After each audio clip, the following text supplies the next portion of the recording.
men should be able to listen to women, when they are having difficulties, whether you are, a male ally or whether you're a friend. And so I think what I was struggling with before is not about, speaking to men about it. It was about finding the person who you trust with that type of, conversation, because it's, when you're talking about your own personal finances and your own career difficulties, you've got to be able to know that the person who you're speaking to is going to be able to advocate on your behalf, plus also keep a confidence, and also kind of like do it. And so find that person, who you believe you can talk to, who's going to keep, that information between the two of you, and is also going to step forward into that. Definitely do that.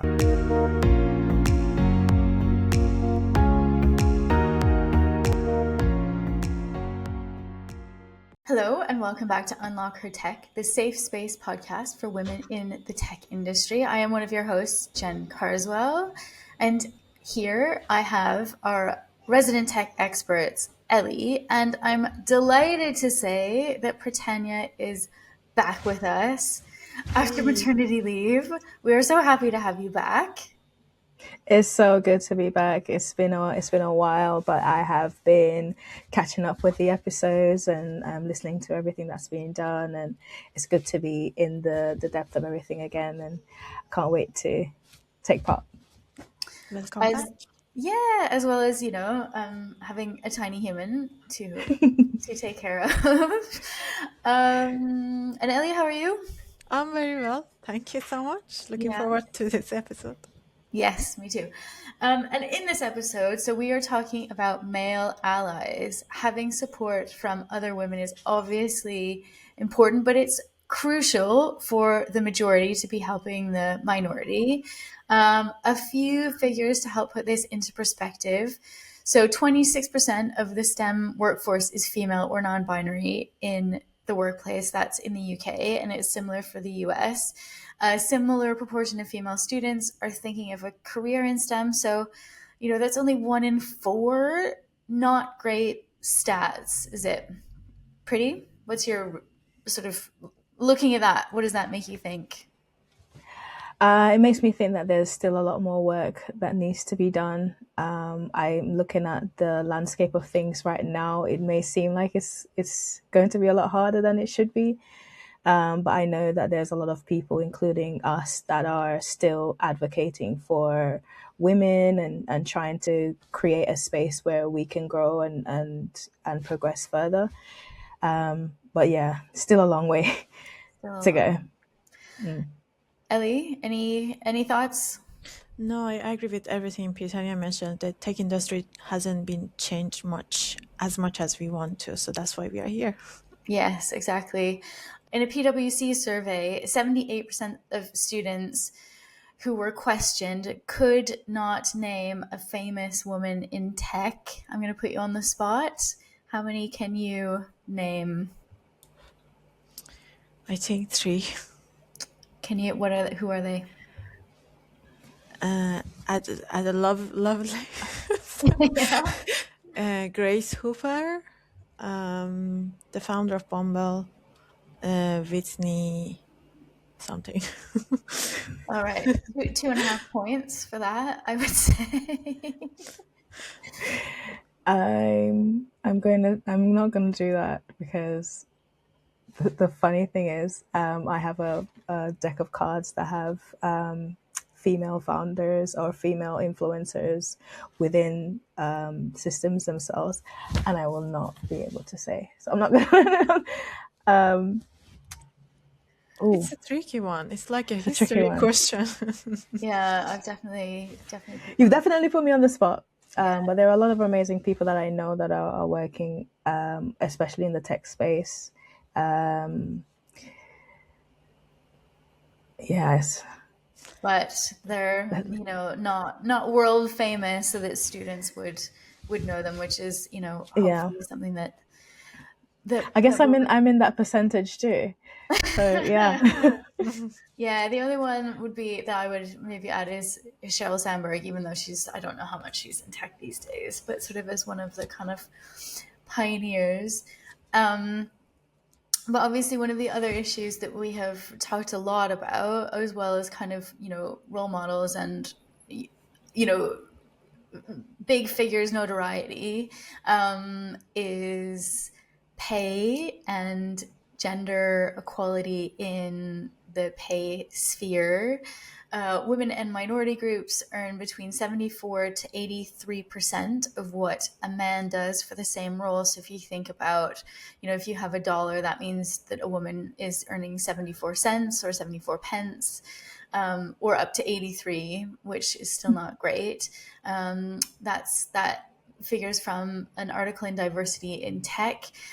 Part of what's happening is women tend not to maybe ask as much as men during negotiations, to be sort of the tough negotiators, and money can be a bit of a taboo subject. I mean, I know I personally, not being British, have no qualms about that, and have definitely asked colleagues, both male and female, in the past about how much they're earning and how much they expect to earn. But I know that I'm probably the exception and not the rule. Do either of you have experiences, positive or negative, in terms of negotiating salaries, or maybe being surprised that you are not earning as much as a male colleague? So I've not really had the experience of negotiating for myself. I've always had a value that I wanted to earn, and then that's what I aim for. But I've been in environments where, when I started as consultants, we weren't supposed to discuss our salaries with the full-time employees, because there is a great discrepancy as what we earn as consultants and the full-time employee themselves. But there was a time when we were actually having that conversation, and they were very, very shocked at how little they were being paid compared to how much we were being paid. And that kind of stemmed a very difficult conversation with management, because then they had to have a look at how they're treating their own employees as well as consultants. I would say people need to have those conversations within the workplace. We need to talk about our salaries. The only way that I'm going to know that I don't have the same pay as you is if we have that conversation. And then we need to have a lot more of that within the workplace. I agree. I think the examples I have are also not me, but I had some mentees that I was literally, when they got the offer, I was telling them, this is not like what you need to earn, this you need to go for more. And they were scared of like asking for more, and they were telling me, I think I'm going with this and I can ask for more in a year or two when I'm with the company. So I think the root of this issue is coming down to the imposter syndrome, as well as like the confidence that people or women might not feel like to go and ask for more. And they might feel, oh, I am why I am asking for too much. Maybe I lose the offer if I ask for too much. What if they choose someone else over me, and that person maybe like ask for less, and they're gonna reject my my negotiation. I think that was the fear that all of the examples I had, they didn't go for more and they didn't ask for more. Which I don't know. Which I don't know, is that true? Like, if the company is going to reject your offer because you want to negotiate, I always ask people to go for more if they don't feel confident with what they have been offered to. Yeah, I mean, I always think the worst thing that happens is they say no, but they might say yes. Yeah. And I think all of this kind of feeds into, feeling valued and having adequate compensation for that value, into, improving our work environments, making them feel more inclusive, and, getting everybody involved in that process. And, really having inclusivity and value be part of the company culture. And obviously that also includes men. It's not just about the women, but it's about everybody, recognizing that and making that effort. So very soon we're going to be speaking to a guest who is a colleague and friend of Ellie's. So we'll get into sort of her experience in that interview. But Pretty, I wanted to ask you if you have any positive stories that you want to share, about male allyship or sort of male colleagues who've really stepped up for you.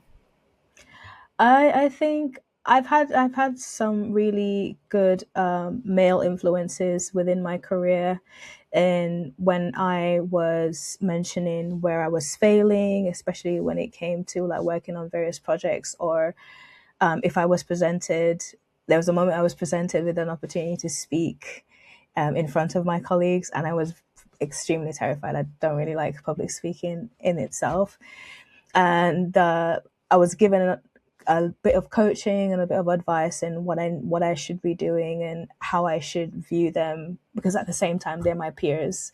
That was the advice: is we're all on the same team. They are your peers. They are interested in what you're learning in the same way that you're interested in what they can teach you.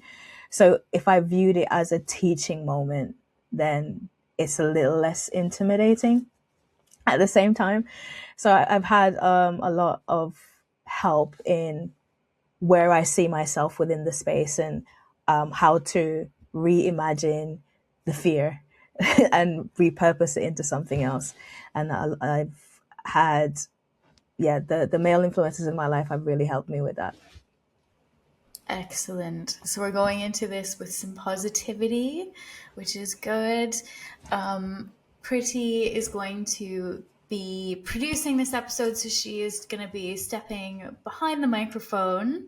So she'll be back at the end, but for now, let's head to the interview. Right, let's bring in our guest, James McLeod. Ellie, he is someone you know, so would you like to introduce him and tell us how you know each other? Sure. I will let James introduce himself, but I met James in one of his community events named London JS. And then I went there with some friends, and then I realized James is also working where I'm working, and he's one of the great leaders in our company. And so since then, he has a very positive impact in my career journey, because he became one of my friend as well as like mentors. We kind of became a team together to tackle my battles in my career journey. He helped me during my tough times, for like helping me during my career journey. And sometimes he became like as a kind of mentor and friend who helped me during like the emotional, like he gave me emotional support in tough times in my career.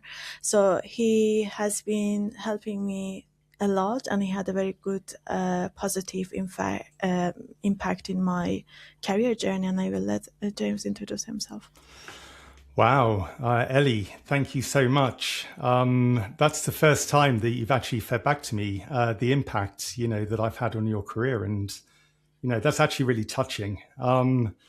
So just to introduce myself, it's a great privilege to be on your podcast. It's nice that you're hosting me because Ellie, like you said, you were a speaker at London JS that I organised with Will and Jordan. And being invited onto something that you organise is actually a really lovely shift. So I'm James McLeod. Let's think. How can I introduce myself? So I lead open source at NatWest Group. So I'm an engineering director. I've been working there now for coming up for 3 years. But prior to working at NatWest, I was working as part of the Linux Foundation, which is a non-profit open source foundation that brings engineers together across a broad array of different types of disciplines and industries. And within the Linux Foundation, I was actually part of the FinTech Open Source Foundation. And so it was my remit. My role was director of community. And so I've always had, that type of motivation inside of me to bring lots of different people together in order to work and collaborate and bring diversity of thought into groups. Prior to that, I've been a consultant, I've been a software engineer, My career has been through, being a graduate of software engineering through to being a leader in, the space. And maybe about 10, 12 or 13, maybe even years ago, I got involved in open source, which is, open collaboration in software outside of, the boundaries of an organization. It's when organizations collaborate together. And so I don't know whether it's emotional intelligence, I don't know whether it's, personal motivation, but just, bringing people together across all different walks of life and, different regions in the world, different time zones, wherever you are within your career, whether you're, an executive director or whether you're a junior, or an intern. I love it. Just bringing people together to work and, have a positive impact is what I'm about. One more thing I should mention, James also helped me to tackle my fears about like public speaking in his community. So he helped me to basically do my first public speaking in London JS, which helped me a lot to gain confidence in public speaking. Wow. Yeah. And it was an absolutely amazing talk as well. I can't believe that Ellie brought basically a whole group of people along with her who were cheerleading from the side and really giving you support. And it was nice, to be able to hear, about the fear that you were having about, speaking in public, only to realize that you're an absolute natural when you're on stage. And so whether, you shed that fear or whether you masked it, or whether you overcame it and kind of, just lent into the opportunity. I mean, it was such a great talk, and it was really good to see somebody else from NatWest on stage that night. It was a real pleasure, and I'm pleased that I could help. Thank you. Well, I think this all takes us very neatly into the topic that we're discussing today, which is, male allyships and, men helping the women in tech. And I mean, obviously that's the kind of focus of this particular podcast, but obviously like helping anyone and everyone is great. So I guess hopefully an easy one to start. Do you consider yourself a male ally? And if so, what does that mean to you? Yeah, that's a really good question. And the answer to that is absolutely yes. It's something that I advocate myself as being. And I'm actually really open at, letting people know that I am. Now, when you say, what does that mean to you? That's actually quite a complex question to ask, because it's really easy for anybody to say, I'm a supporter of women, or, I don't oppose, women, getting involved in everything. I think it's easy to, be, a supporter of it. I think it's a lot more difficult getting into the weeds of, unlocking or even understanding the difficulties that, women in the workplace or women wherever, have, especially if you're a man. And you've not experienced, some of the situations that, women experience. It takes a certain sort of, open mind to trust that, the world is a different place for lots of different types of people.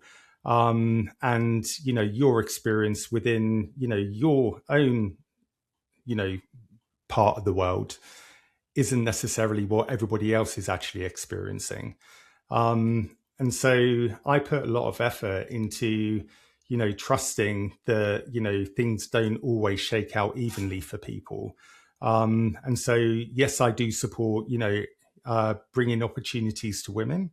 But actually what I try to do is remove the blockers and the friction, and also understand the reasons why things are more difficult from the female perspective. So I'm not coming across as patronizing, if that makes sense. So yes, I'm an advocate. I like to think that I'm more than somebody who just speaks about it. I like to think that, I get involved when I need to. And I also use my Well, I will say, as a privileged position, even if it's something that I've had for my whole life, I'm going to trust that I do have that. And I use that in order to advocate for people who don't necessarily have that same privilege as myself. And so being an ally, and I'm sure that this will be a future question as well, takes a lot of courage at some points, because, you're having to speak up in, certain situations where either other people don't recognize that there is a problem, or you're having to make a voice where, other people are a little bit more shy about doing so. And so being a male ally brings a lot of, sometimes fear, and sometimes courage to it as well. But yeah, it's more than, just being, a champion for women. It's actually being involved in, the advocacy and the campaign. And so that's what it is for me. It's about being in the activism, if that's, the right word for it. Yeah, I agree. Also, James advocated for me in rooms I was not there.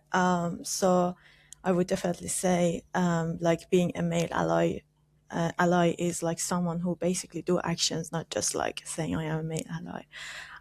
So Can I my name? Sorry, can I just come back to one thing? You mentioned like frictions and things that you have helped to remove, barriers, those sorts of things. Can you give us examples of what any of those have been? Yeah, absolutely. So I've been part of, women in tech groups for, a long time now.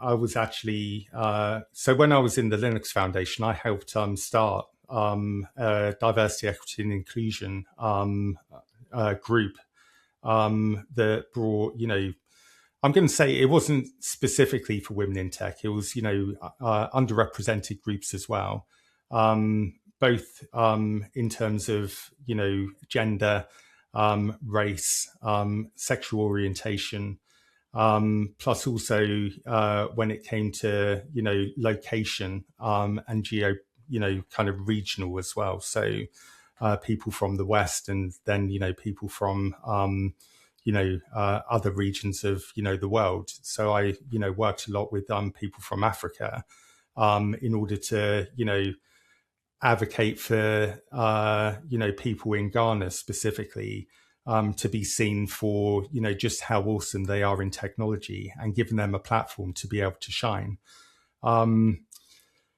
So within that entire kind of like spectrum of advocacy, I'm kind of like a campaigner for really kind of like global opportunity.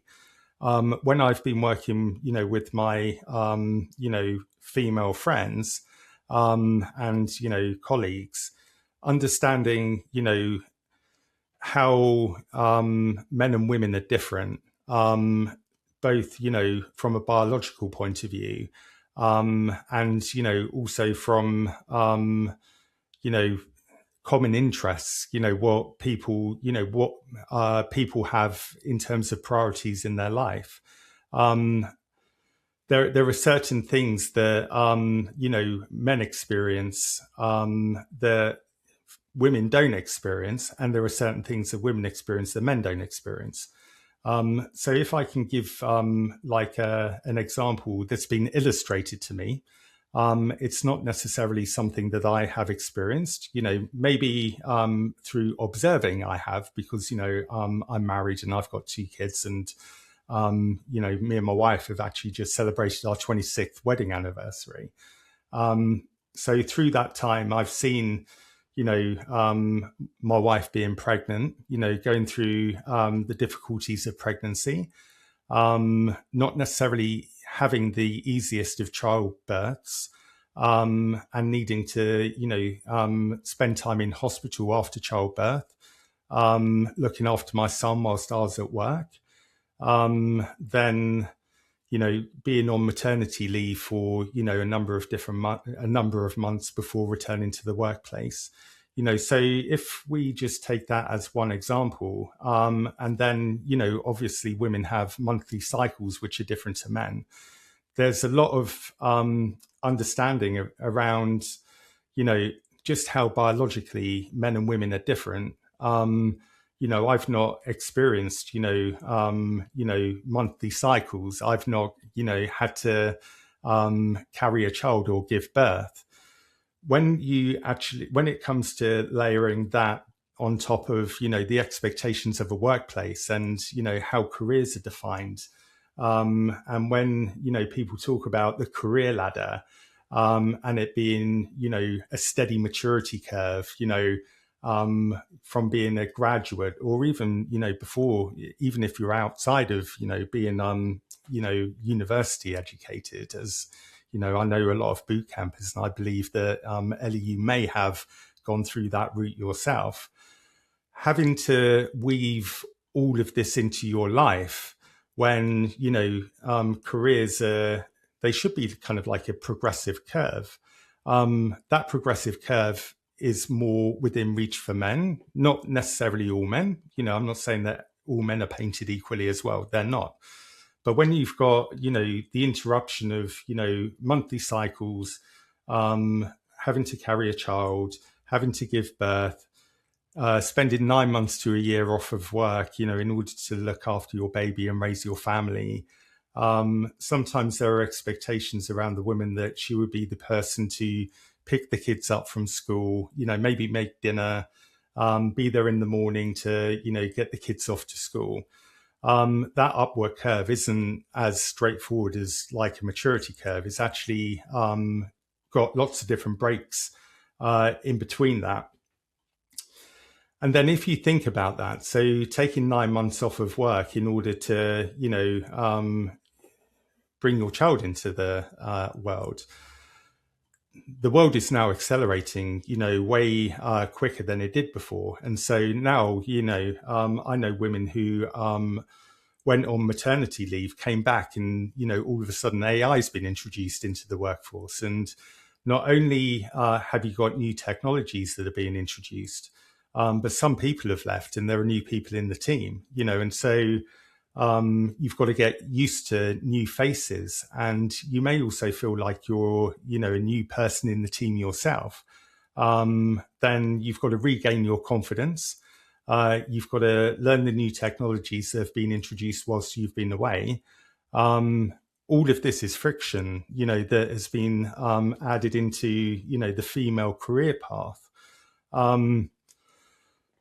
If, I was to come at this from a male perspective, I might think, well, careers are difficult. You've got to go through, a certain amount of learning outside of work, or, I still have to work hard in order to be able to progress in my career.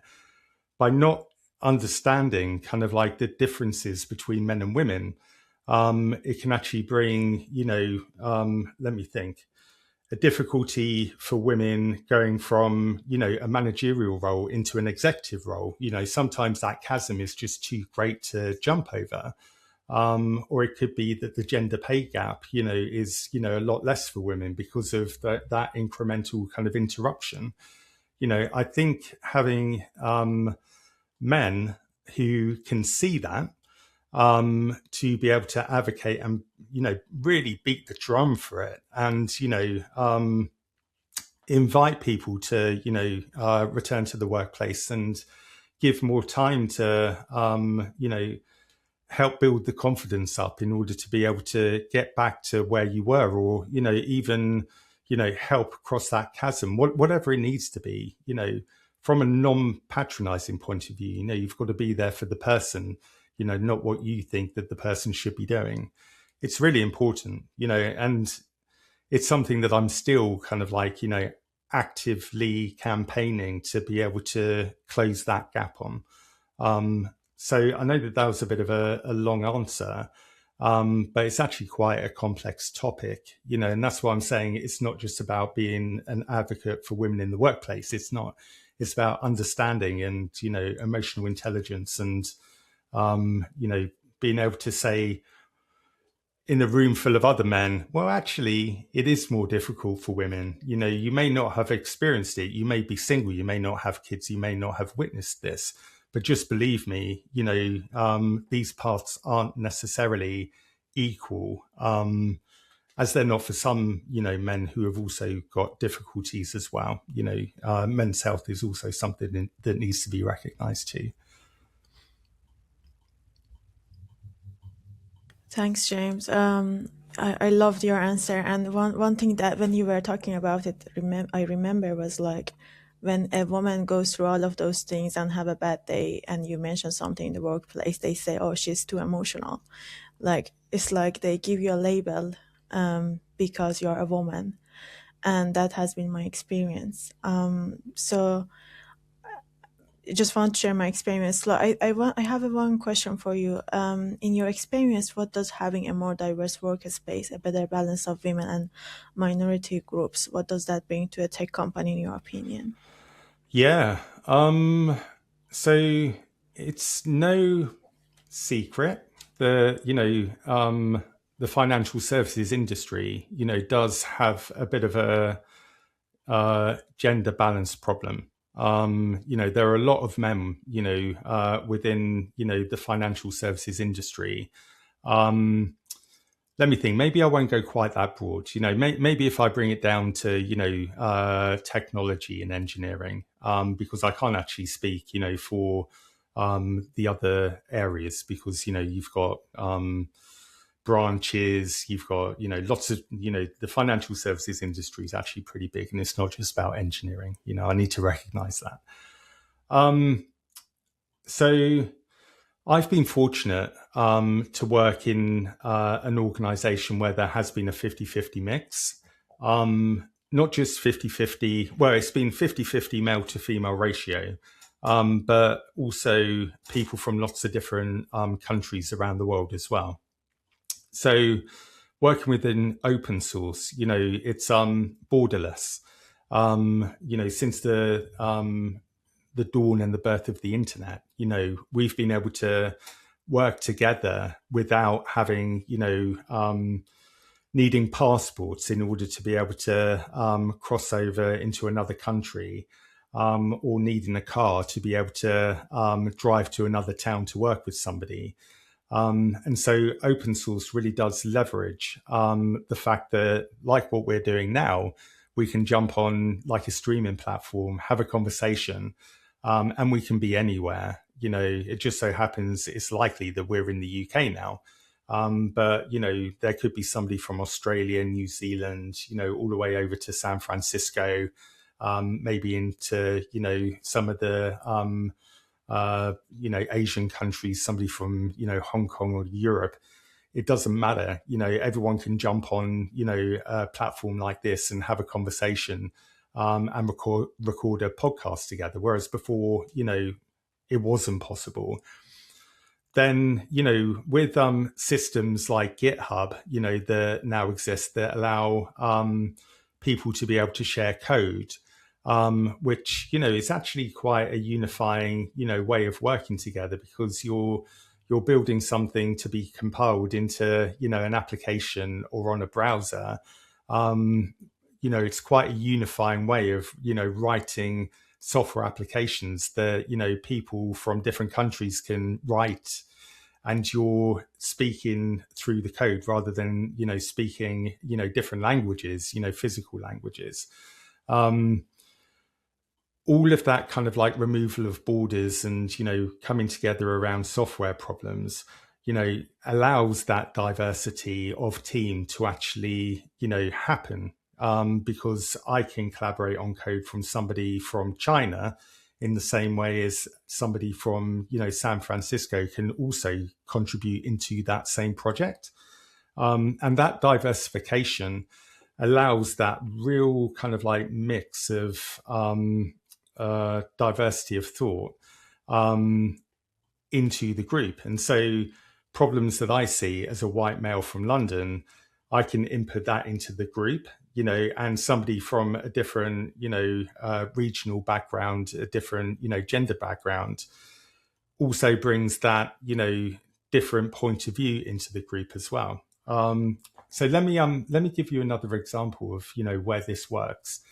So if you think about the way that certainly in the UK cars are manufactured, there might be certain things, certain elements of a car that you take for granted. Okay, certainly I take it for granted. I sit in my car, I put my seatbelt on, I'm safe, I'm able to drive.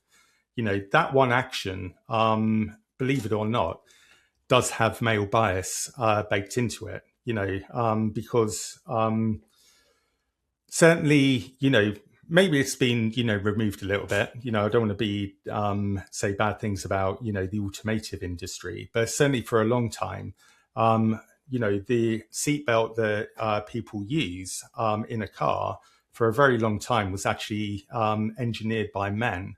And so their natural kind of, perspective on how to solve the problem was to do it against the male body. So you basically had the seatbelt going from, top right or top left down to where you clip it in and across your chest. And then to, really reinforce that male bias, all of the crash test dummies that were used in order to be able to test that seatbelt were basically male crash test dummies, and so the seatbelt is absolutely amazing, right? It saves lives, and crash test dummies, kind of test the extremes of that until you put it into a different situation, and so that same seatbelt, that worked well for a man in the male test scenario, when you put somebody of a different body shape, say if you put, a woman in the car seat and start using it, there might be, certain frictions that, happen because the female body is different to the male body. There might be different injuries that occur because the crash test dummy was built, based on a man rather than a woman. And so diversity of thought, in the workplace, which I experienced through open source, because, you get different people inputting into a problem. You get different kind of perspectives of accessibility, which is what that, seatbelt problem was. It was an accessibility issue. Then becomes, something that's baked into the team. You start, bringing perspectives in, bringing different, problems from different angles, bringing different solutions and different ways to solve those problems. As soon as you exit, that, diverse workplace and come into something which is very, very male leaning, you tend to find that sometimes you're always guided down the same sort of thinking and arrive at the same answer continuously, right? It's almost like a bit of a, there's a bit of a groupthink that can sometimes happen. And unless you've been part of a different way of, things happening, or unless you've got, somebody within that group who's willing to test the perspectives of people, sometimes you're guiding yourself down the same path and you arrive sometimes with the same solution kind of reoccurring. You don't look around the corners at the problem from a different perspective. And, that is, so within the teams that I work, whenever I am, kind of in a all male scenario, I try to look around the corner at the problem in a slightly different way. I try to test the thinking of myself and, the people in the room. Whether that makes me look like, I'm not seeing things in the same way as other people, I don't know. But I try to balance it by bringing a different, different type of thinking into the space.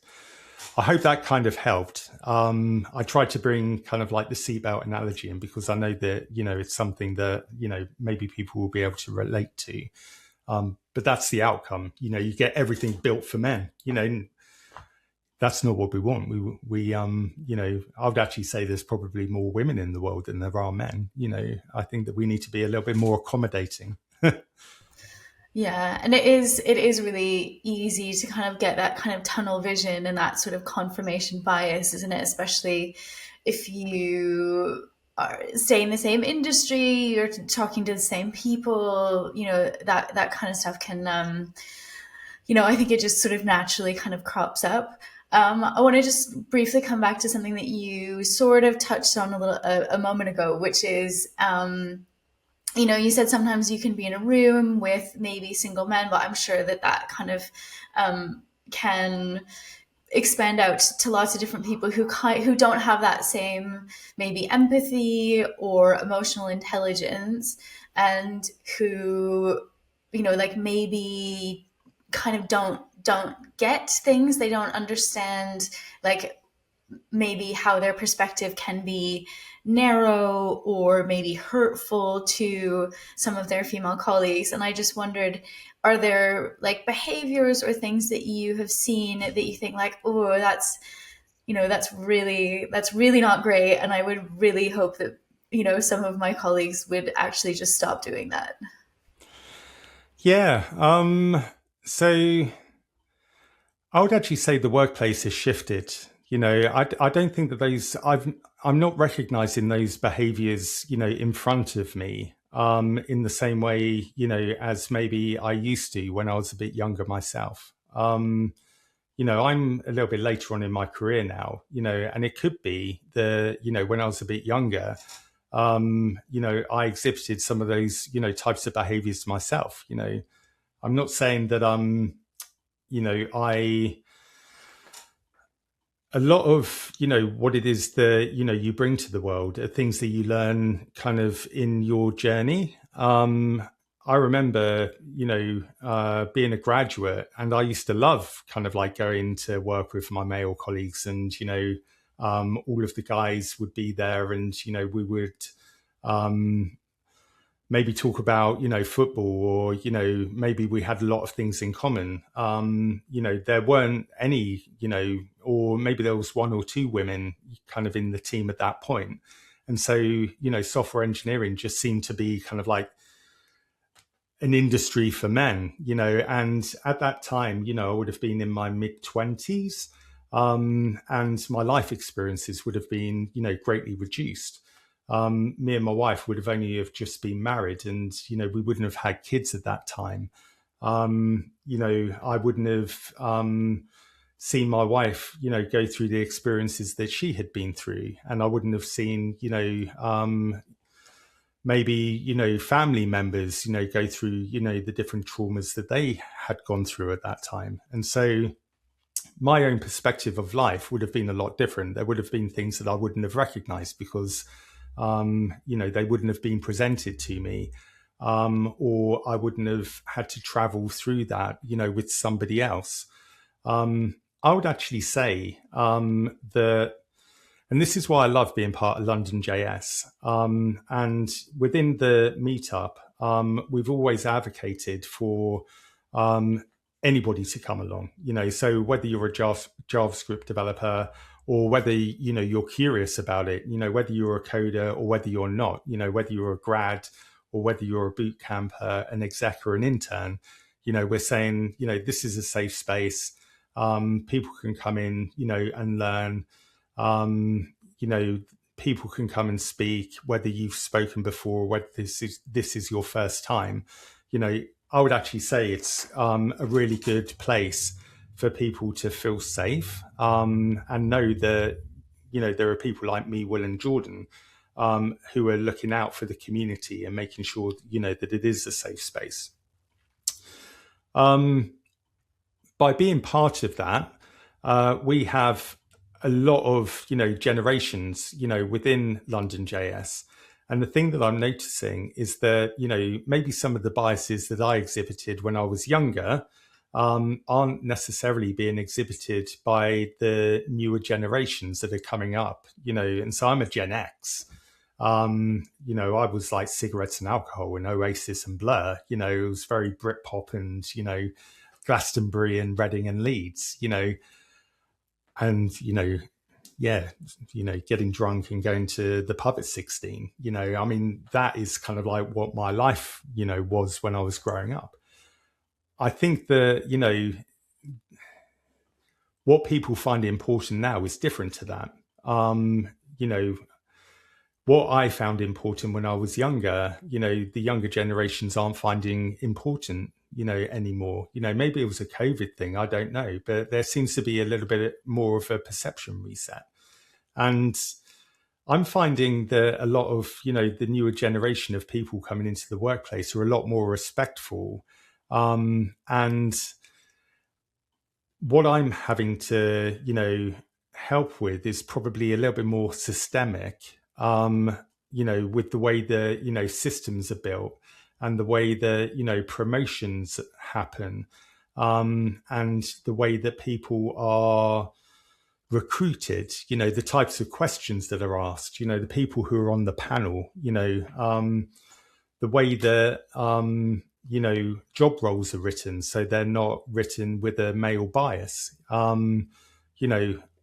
I know that, bad things happen in the workplace, and I do recognize that, they still do happen, but it doesn't happen in front of me in the same way as, maybe when I was in my, mid-20s, you would have all of the guys together, kind of in the workplace, and, there would be more of that, male kind of testosterone type environment. I don't see that as much in the workplace now.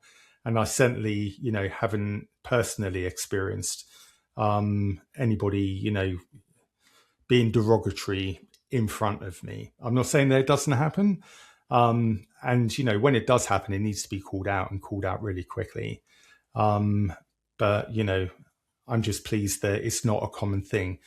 I remember when I was growing up, women walking down the road, past building sites, and, I'm sure this still does happen, but in the workplace where I am now, that doesn't happen. The old kind of like Benny Hill metaphor doesn't happen anymore. Whereas when I was a bit younger, maybe it was still there a little bit, but I think we've been able to kind of, work it out, or the generations have matured a lot better than, than what we were like when we were younger. Thank you, James. So there might be some men out there too who think like, well, it's not really my problem. What would you say to them? I would say that, that is actually a really good question. I think that, you need to, if you're thinking that it's not your problem, and if you've got any, women around you, whether you're married or whether you have a sister or whether you've got nieces, just put yourself in their perspective, and, think to yourself, would you really want them on the back foot? Is this something that you would want, your relatives to go through? Or, if you're walking down the street with your mum, and somebody, was to, say something derogatory, or, if you visited her in the office and you noticed somebody was, either not giving her the time to talk, not giving her the training that she needed or the support that she needed, how would that, make you feel? So if you were able to replicate that situation and tie, some form of emotion to it, would that change, the way that you reacted to that? Because it may be the case that the people saying it's not my problem, actually, it would become their problem if it was your mum. All of a sudden, that changes the stakes.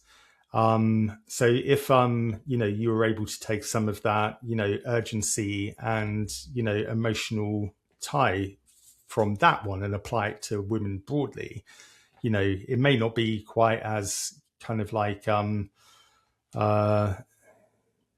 urgent as if your mum was in trouble.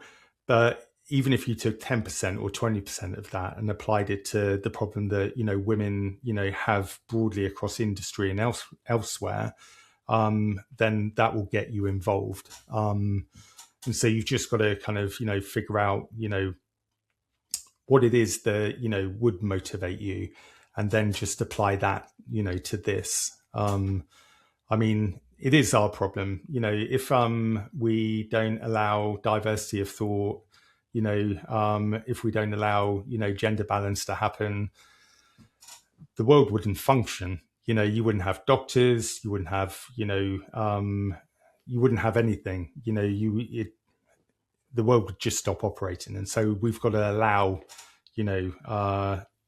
people to be enabled and, welcomed into situations that they find difficult to step into. And you've spoken already. You've spoken already and very eloquently about sort of like using how you have used some of your power and your influence and your position to help other people around you. So, how can other men in similar positions kind of do something similar to help, lift up those around them, the sort of like rising boats, as it were. And if there's sort of like maybe like fears that you think that they might have over, putting yourself in the front line, or maybe fears that you had about, I'm putting myself out there by using my position. How do you get over that? How do you kind of overcome those obstacles that maybe are real or imagined? Yeah, I would actually say the fear is real. I think, all fear is real. It's there to keep you safe. Speaking out about something, you're stepping forward into, sometimes a really quite lonely space. And so, the fear is real. Having the courage to do it is also real as well. And they're almost like opposing forces. So the courage that you actually put into doing something needs to be of equal weight or even greater than the fear that you're feeling that's stopping you from doing it. So where does that courage come from? Yeah, that's a really good question. So the courage comes from, you have to ignore the fear. You've got to almost like be willing to take a bit of a risk with it. I know this is going to sound really odd because you don't know how people are going to react to things. You don't know how advocacy is going to, be perceived, by other people. I wouldn't have thought the geopolitics would take the, direction that it's going in. It's a lot more difficult for my friends in the US now to talk about diversity, equity, and inclusion. And some of the people who really advocated for it, were at fear of losing their jobs, and so they've had to dial that back. And so, the fear, is something that is real. I didn't think that, it would lead to some of the outcomes that, it kind of leads to in some situations, not in all situations, maybe about, 4 or 5 years ago. But I can understand, why, some people just are like, oh, it's somebody else's problem to solve. I want to keep my head down. I'll just do my job. And as long as I get my work done, then everything will be okay. But I've always been a bit of a, campaigner and activist, for bringing people together and, getting people to be able to combine their thinking into solving really difficult and interesting problems. And, it might seem a little bit, selfish, but unless we're able to include everybody in that, and unless there's a common understanding of what those problems are that need to be solved and what the problems are, the people who aren't being invited in to solve those problems, we're never going to get to that position where people are able to input into the biggest problems, So if, for instance, you think about, so I'm not an executive. Okay. I feel very fortunate to be in the position, that I'm in within my career. I feel very, thankful for that.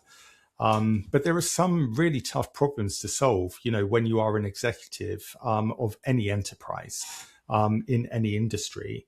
And if you don't have the greatest thinkers kind of like in the room, being able to bring, that diversity of that problem and being able to solve it, then how's society going to be able to progress into the next stage? If the smartest people kind of like in the world aren't able to get involved in the toughest problems because there's this whole kind of like gender kind of like barrier between being able to jump the chasm into those roles, then we're scuppered, And so for me, not only is it about, providing opportunity to individuals and allowing those individuals to thrive, but it's also, being able to narrow the gap on the chasm that people need to jump so we can get the greatest minds into those spaces. And so I kind of see it as a bit of a duty of care. I'm like, you may think that, I'm kind of like a campaign activist and I'm saying things, that James says, but actually, no, there's a reason why. If we don't get people into those roles, then, society's not going to be able to progress. If we've got like the greatest minds, who have looked after their kids and brought them through into school, bearing in mind that those kids are also going to be, the minds of tomorrow as well. But, for whatever reason, the experiences of life aren't allowing people to thrive, then, it just doesn't make sense, And so I push through and I kind of put myself into difficult places and, I allow myself to be seen and heard, and, anyway, that's me. That's what just kind of drives my enthusiasm. And that's also the same for people in underprivileged groups as well, because there's real great minds there. And if people can't break out of their poverty, if they can't find education, if they can't find, opportunity, then we've locked great minds out. It's like we've just got to do better. Now I want to talk about the percentage of women in leadership roles. So the percentage of women in leadership roles are like in single digits. Do you think there are some men who don't want to be managed by women? I've not come across that, if I'm honest with you.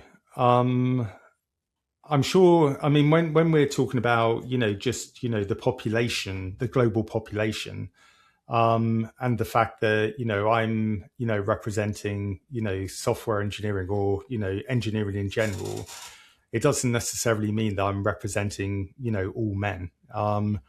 So from my, perspective of the world, which is actually very small compared to the world, I'm sure that there are some men who would prefer to be led by other men.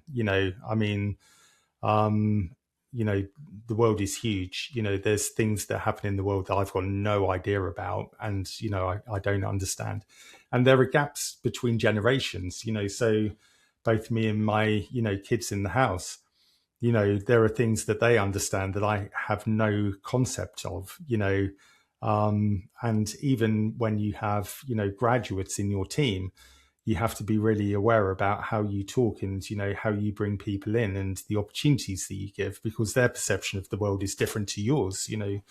Their interests and, their motivations are different. So within that kind of, perspective that I have on the world and within the group that I exist within, I've not come across, other men who don't want to be led by women. But knowing that, the world is big, it operates on many different spectrums, I'm sure there are men out there who would fear being, led by women. And, maybe that's part of, the problem, certainly, around the manosphere kind of, conversation that Louis Theroux was having. Maybe there are, kind of, pockets of people who have been able to, engage in certain language that strikes fear into that type of, scenario. But I'm very thankful that that doesn't resonate with me. And it certainly doesn't resonate within, the people who I, who I hang out with, or work with.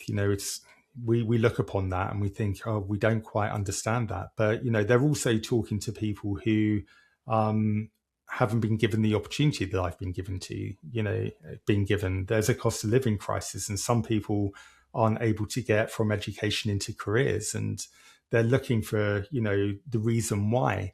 And so, there's certain messages they're given to those types of people that, lead to the type of question that you're asking.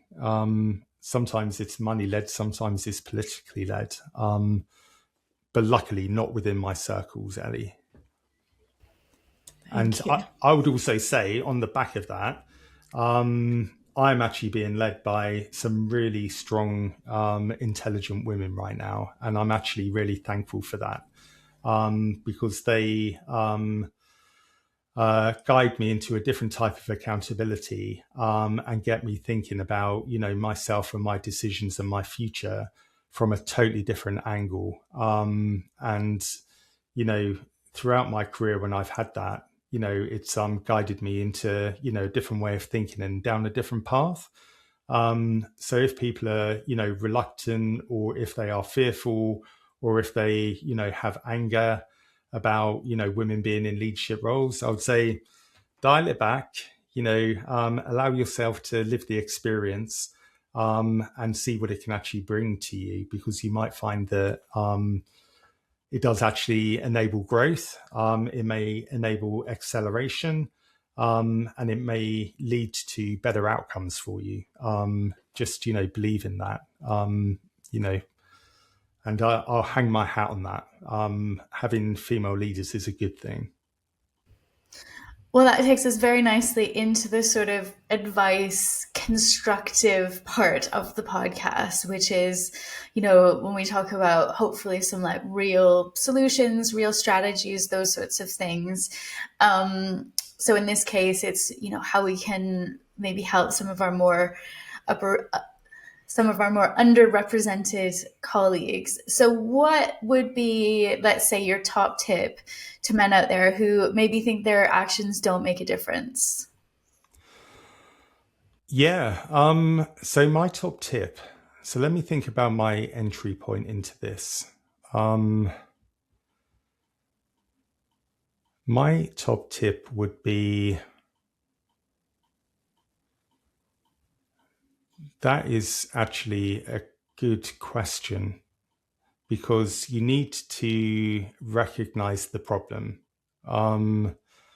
So maybe find somebody who you trust, whether it's a friend, whether it's, a relative, or, your wife, and just ask them the question.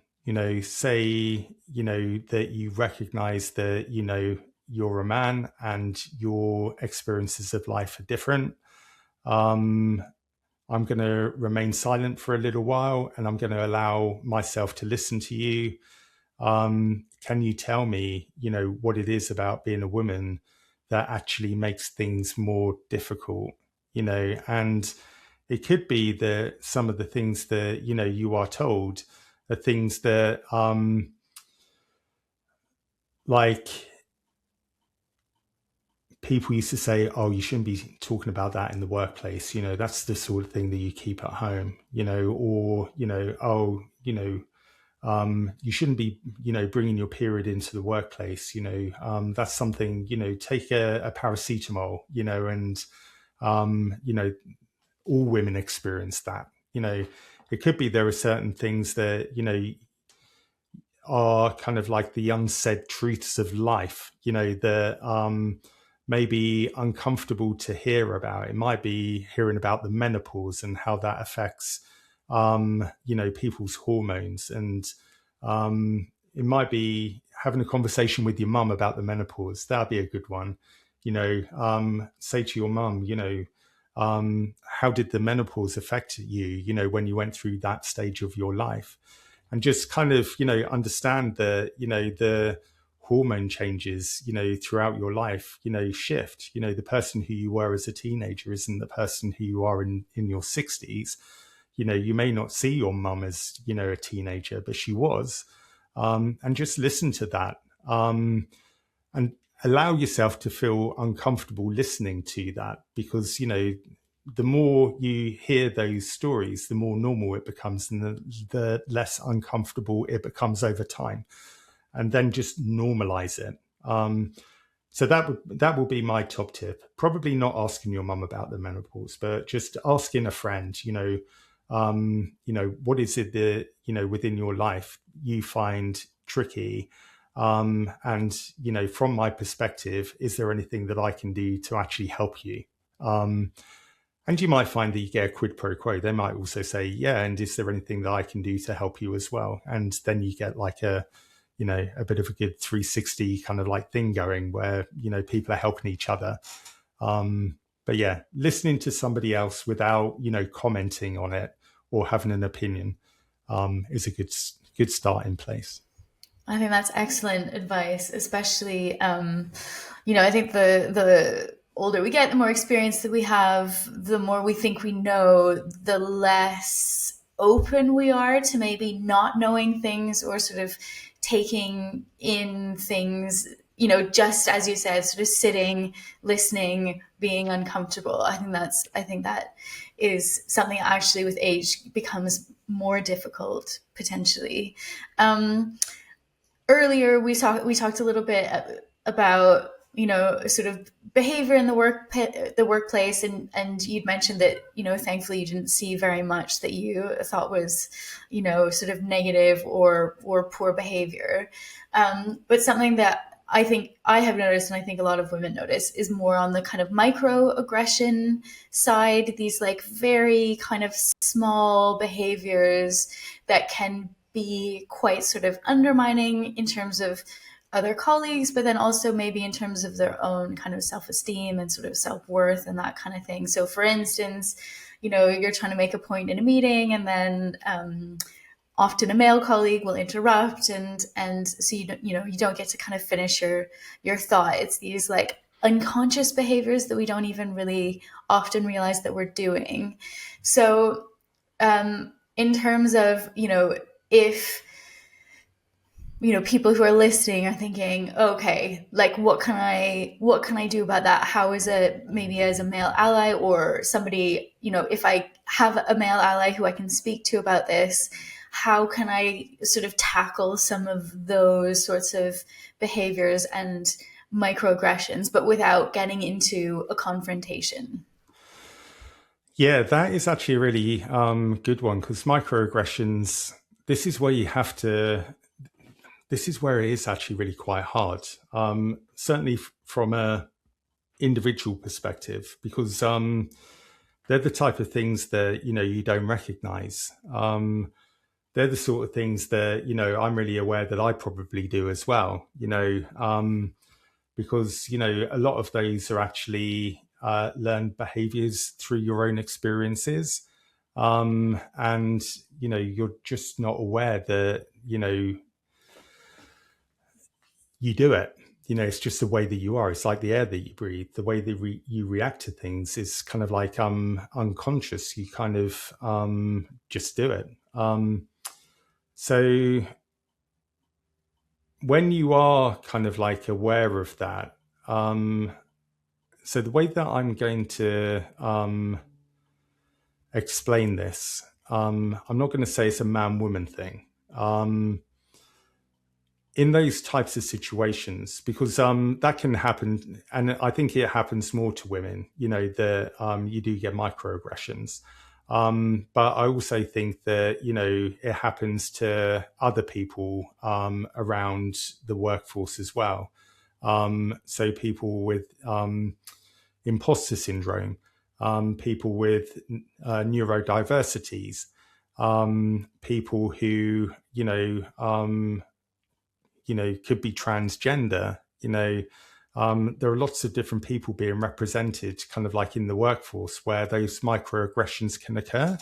And so being an ally, means that you need to be aware when, say for instance, somebody isn't being invited into a conversation, right? It might not seem like a microaggression, but actually not being invited into a conversation is a microaggression in that somebody hasn't recognized that that person isn't being given the opportunity to speak. And so you're not being aggressive towards that person, you're just not giving them an entry point.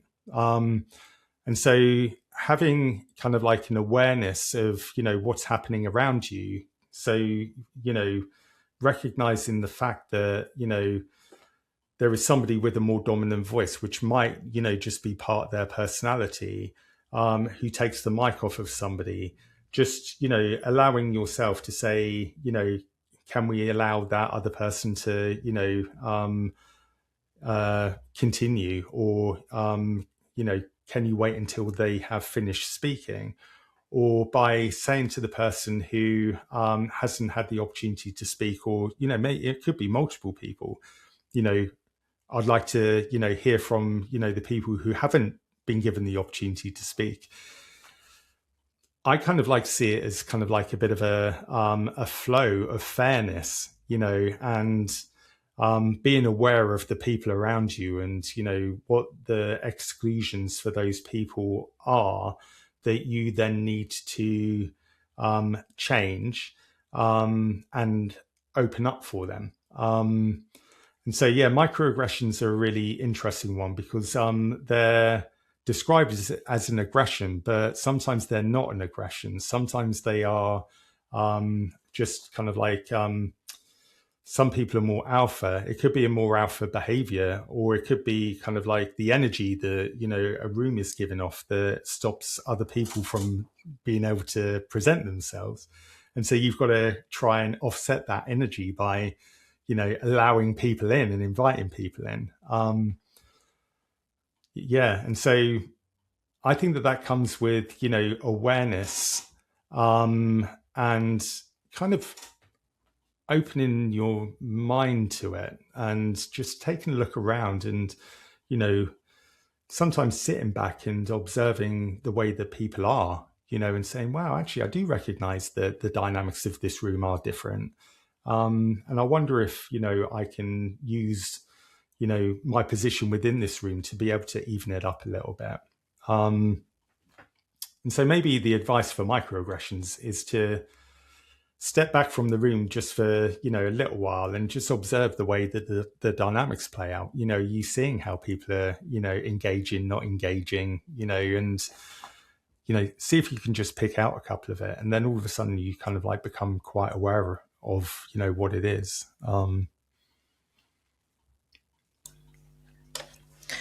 Thank you, James. So my question is like, if someone listening now and thinks that getting backing from a male ally in her company could help, say in pay dispute or promotion, what's your advice about reaching out to that male ally, male colleague? I would absolutely do it. Let me think. So I would actually go to the person who you trust, because, sometimes, having that type of conversation can be quite difficult, and so let me think. Yeah. So I would have that conversation, definitely. I wouldn't keep that, topic, to yourself, because I think that, by not having those types of conversations, the problem won't change. I think that, being, a male, so we're talking about male allies as if, it's kind of like one person in the entire organization is the male ally. Men should be able to listen to women, when they are having difficulties, whether you are, a male ally or whether you're a friend. And so I think what I was struggling with before is not about, speaking to men about it. It was about finding the person who you trust with that type of, conversation, because it's when you're talking about your own personal finances and your own career difficulties, you've got to be able to know that the person who you're speaking to is going to be able to advocate on your behalf, plus also keep a confidence, and also kind of like do it. And so find that person, who you believe you can talk to, who's going to keep, that information between the two of you, and is also going to step forward into that. Definitely do that. But my call to action really is for all men to be able to have those conversations, so if you've got women within your team who are having, career difficulties or, pay issues, I know there's a difficult conversation to have with the organization. And I know sometimes it's, easier not to have that than it is to have that. But find the courage to at least take that information forward and deliver it to somebody. Become part of the signal, because the more people who say that on behalf of their female colleagues, the more an organization will hear it, and so it becomes a signal. Don't sit on it, be that trusted person that people can talk to, but then also take that information forward and say, look, this is a problem that we need to solve. And let's turn this, allyship from being, individuals in an organization to being everyone. Let's, really scale that out. So it's a lot easier for people to be able to turn to the people that they trust, and they know that they're going to actually advocate for them. How can they overcome the fear of being judged, or I don't know, their imposter syndrome about asking for this? What, the woman or the guy? The woman who goes to the guy they trust. That is a problem for the men. That's not a problem for the women. This is something else that I kind of advocate for. This isn't a woman's problem to solve. Sometimes what you actually find is that a lot of the help groups, for women in tech, within organizations are full of women, right? And, there are maybe, a few men in there. And what we're actually asking for is, women to solve problems for women. And that is, we need strong women, and it's awesome to get a room full of, strong women together. But actually, the organizational issue needs to be solved by everybody. It's not a woman's problem to solve that problem. And so if we're able to, have women in tech groups being women and men together, solving this problem as an industry, rather than women banging the drum for women, hoping that, people hear it, which they do. But we need men in that group as well. And I'm hoping that, by having that, the fear of being an activist for your own career is actually removed, and it just becomes part of kind of like an organizational conversation, where you can say, I don't feel that I'm being paid fairly, at the career level where I am. That should be like a normal kind of conversation to have with your line manager. The fear of, raising that shouldn't even be a question, and the only way that we can, overcome that is by having men in those conversations as well, having everyone in those conversations as well. So it's just part of normal life. But if you are feeling that fear, then the person who you feel is the most trusted, that you are close to, even if you're not entirely sure about it, try and have a little bit of a leap of faith and give it a shot.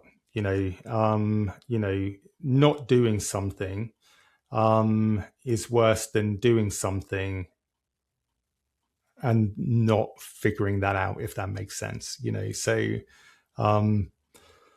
So my first thing is a call to action to men: join the women in tech groups and let's solve this problem.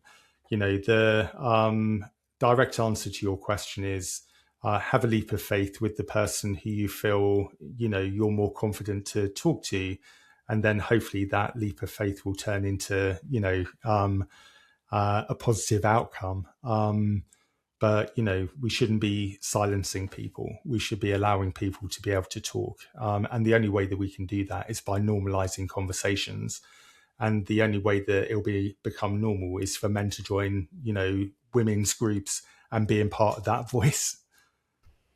I'm gonna, if she'll allow, put Ellie on the spot for a second and ask you, Ellie, what it was about James that you thought, this is somebody who can help me, this is somebody I can trust, this is somebody I can go to with problems that I'm having.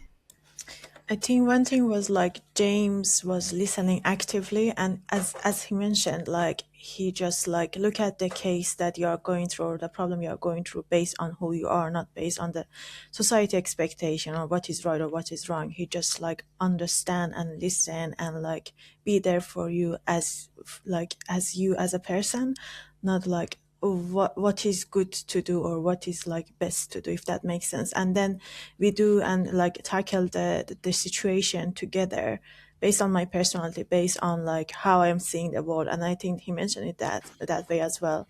So I think and that brought lots of trust, like that I trust him so much that I can share with him the things that maybe I usually don't share with someone.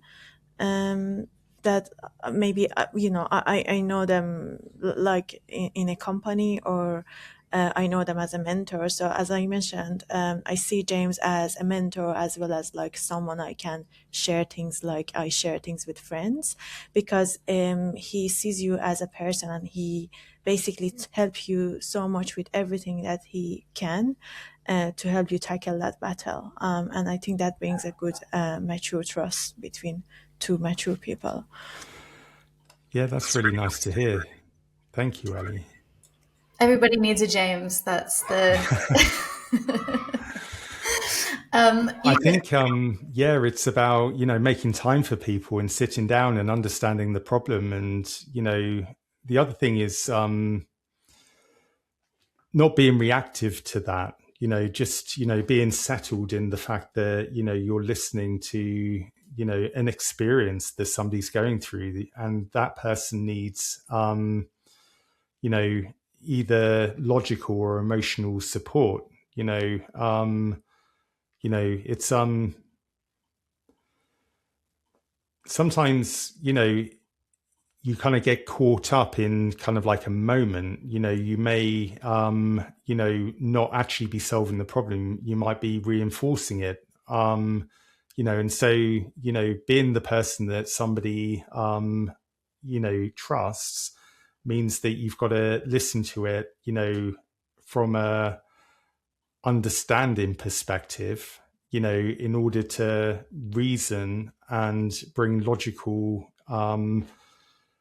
paths forward. No matter what that kind of like problem is, you've just got to kind of like help the person overcome the issue by bringing the strength that you can bring as from your own perspective that person just doesn't have access to. And it's using your energy and kind of what you can bring to help somebody who's not in the position to be able to do that. And so so sometimes you just got to listen to what it is that people are finding difficult.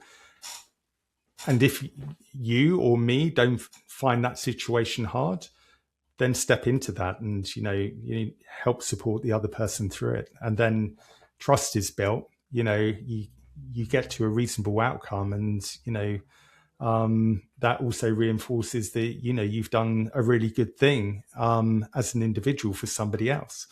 And that is what allows society and life, to move forward.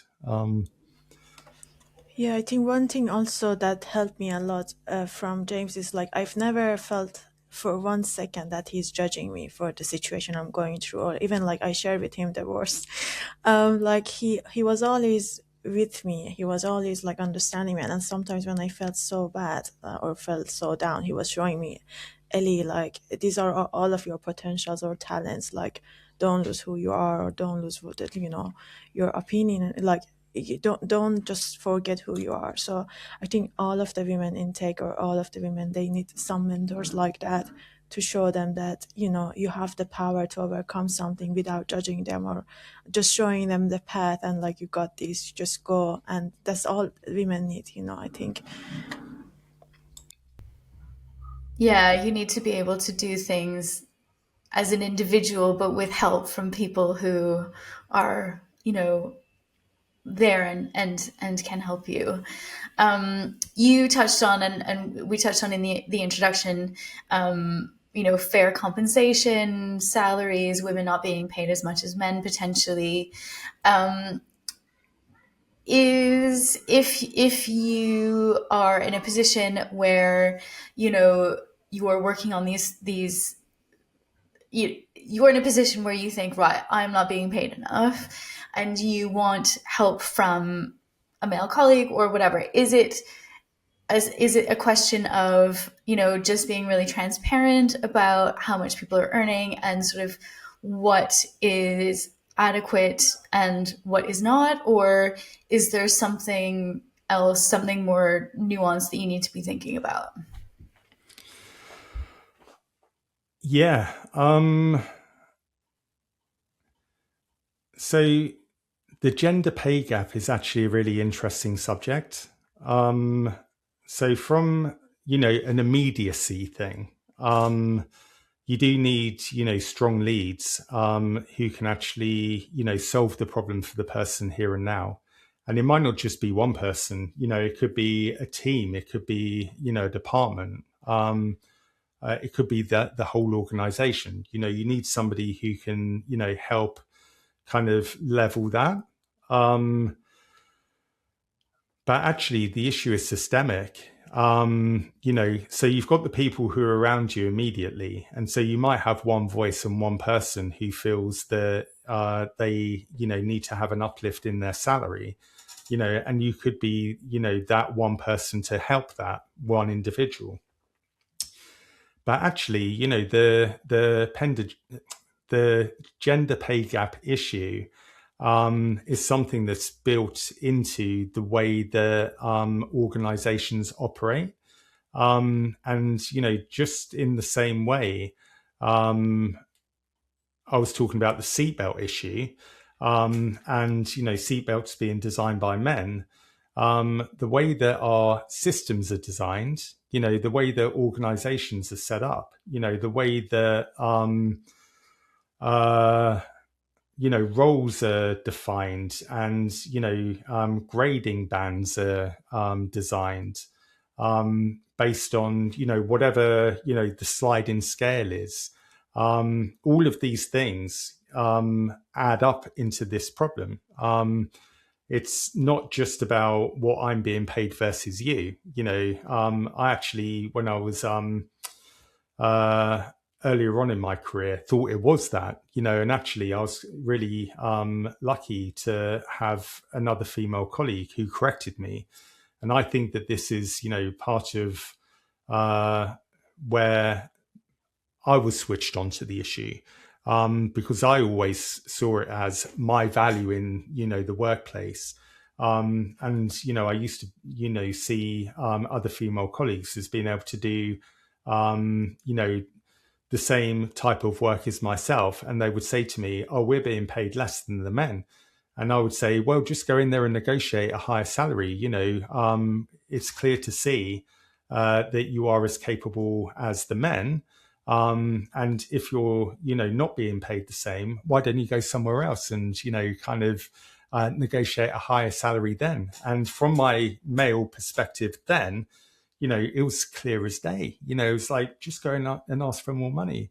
And then the person who I said that to, you know, corrected me on that, you know, and it was a difficult message to hear.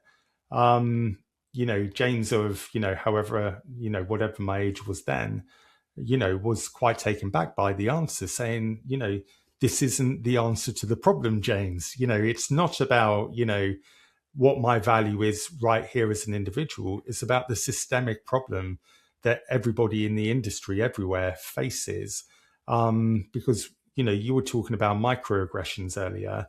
it's all of these micro scales and the way that algorithms work and the way that, CVs are written. And, my experience that I'm bringing into that role because of my career break.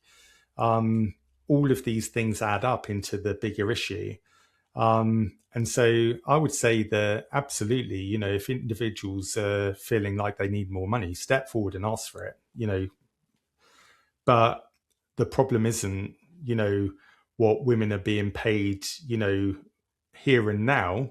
It's not about asking for more money or going somewhere else that pays greater. It's about the systemic micro issues that are all kind of like adding up in order to come up with the wrong answer. It's like you're, trying to build something out of Meccano, and you're putting all of the nuts and bolts together, hoping to build the Eiffel Tower, and you build a complete mess because you're building it with random problem parts. And I think that, from my perspective, the gender pay gap is all about that. It's about systemically how are organizations calculating how people should be paid. And it just so happens that the women are coming out the worst because, they're the people who are having to take career breaks for family.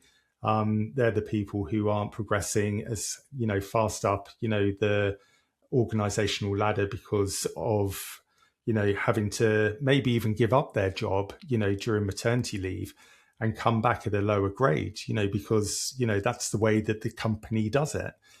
All of these things, are part of the issue that leads to this gender pay gap that we have and the lack of opportunity at the upper echelons as well.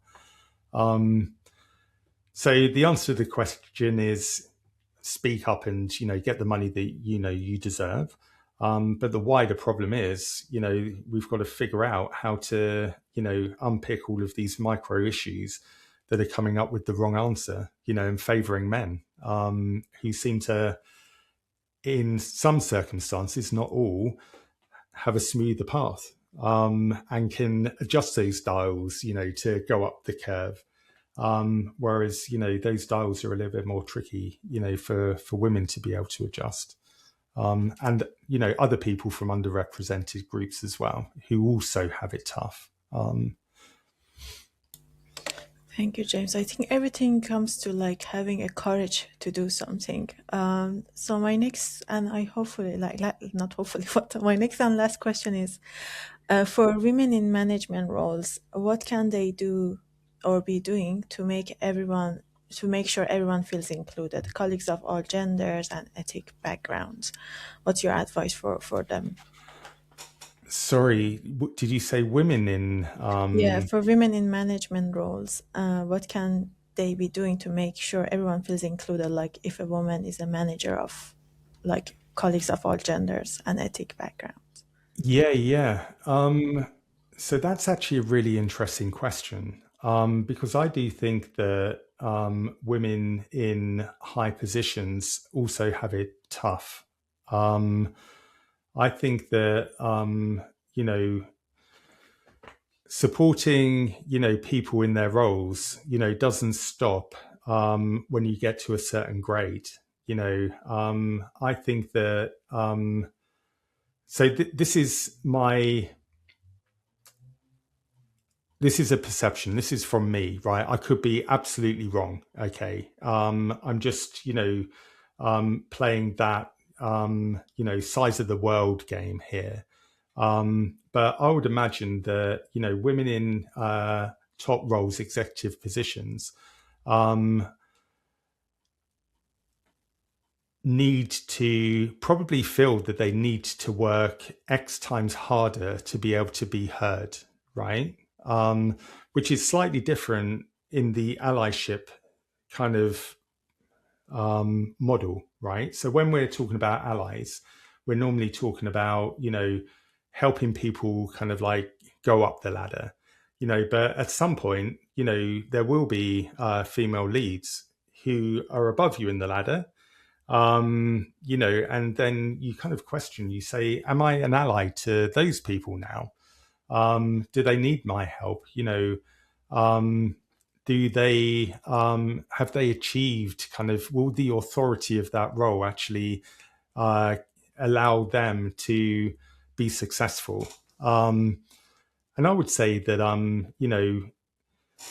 we need to meet our female leads in the same way as they are leading us, right? Because if we aren't allowing ourselves to be led and support that leadership in them being successful, then actually being an ally isn't working for the people who are leading us.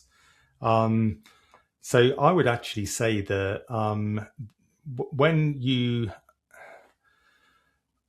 I would say that the emphasis shouldn't be on the women who are leading us to be more inclusive, because sometimes we actually do ask women to, just in the way that I was saying before, we ask women to solve their problems. And so not only do they need to come to work, but they also need to solve the women in tech problem as well. Guys can turn up, they can turn on their laptop, they can kind of, develop their code and they can go home again. But all of the women need to also be part of the women in tech kind of like group as well and solve that problem for all other women. It doesn't work like that. I think that the allyship also happens at all levels, and so we should allow kind of like our women executives to be able to make the decisions that they need to make and say it as broadly as they would like to say it, and meet people with the same level of empathy as everybody should be met with, but they shouldn't have to dial it up 10x in order to be heard. We should be meeting them as leads in the same way as we're helping other people through the career. And so my advice to women in executives role is to be who you are, make the intelligent decisions, that you make in order to be able to get yourself there. Form a team of, diverse thinkers around you and people who are willing to listen, so maybe, you do actually have that, ability to do that, so make sure that, the people who you have around your circle are people who also have the same beliefs as yourself. And, you are inviting many different voices and backgrounds, into that group. But certainly, don't feel that you need to make any further concession on top of that. And you need to be bigger and bolder and louder and more harsh or, more authoritative than the men in the room. Be who you are, but just invite, the people who are willing to listen to you and, follow your judgments into the room. And if you're a male ally, allow yourself to, listen to what that person has got to say and really back up their, experience by fulfilling what their, aspirations are. Let go of anything that might be holding you back from that, and allow yourself to be drawn into it and, go with the experience and the trust. And so you can see that, I kind of feel passionate about that because, I kind of think that, being a woman in an executive role could probably be quite a lonely space. And so you need people of all levels to be able to, listen to that person and, help that person succeed in the same way as somebody who's a grad needs to, be given the opportunity to succeed. It's just the dynamic shift. You are fulfilling somebody else's, goals and vision, rather than giving somebody a helping hand. It's a really interesting dynamic. Everybody helping everybody. What an excellent place to finish. James, thank you so, so much for your time and your insights. It's been really fascinating. Thanks so much, James, for joining us today. Yeah, I've enjoyed it. And, I certainly hope it's brought an interesting angle to this conversation. And, if people want to feedback whether I was right or wrong or whether I've I'm seeing things too complex or too deep or too high level, please feel free to, feedback and let me know. It's all about the learning. Right, so we are coming to the end of the episode. A huge thank you to James for sharing his experience and stories and, so much great advice. Ellie, he is your colleague and friend. What will you take away from having, such an in-depth conversation with him? And is there anything that you learned that you didn't know already? I think I learned like everything comes down to courage and like care. Like if people care enough and like have the correct courage, they can help women in tech to tackle their battles, as well as like seeing them is like as James mentioned, like if you see one of your women colleague as like a family member, you might care more about like what they are going through and like advocate for them in rooms they are not in. And Pretty, you have this episode taken on role as producer. You're listening. Anything that really resonated or that you're going to sort of try and put into action? Yeah, I think when you mentioned about speaking up and advocating for yourself, and also realizing that there are some rooms that you may be in where you can't necessarily speak for yourself, but then reaching out to the person that you are aware that can, and it's having the bravery to do that. So don't be afraid of having that conversation, and the only way things are going to change is if you do take the first step to do it. Yeah, absolutely. And in terms of, taking steps and conversations, remember to please share your thoughts and your stories with us. We're on social media. The next episode, we'll be looking at AI and what that means for women in the industry. So if you have any comments, questions, please get in touch and we will try and incorporate those. Thank you for being with us. Keep the conversation going and see you next time. Thank you, everyone. Bye. Bye.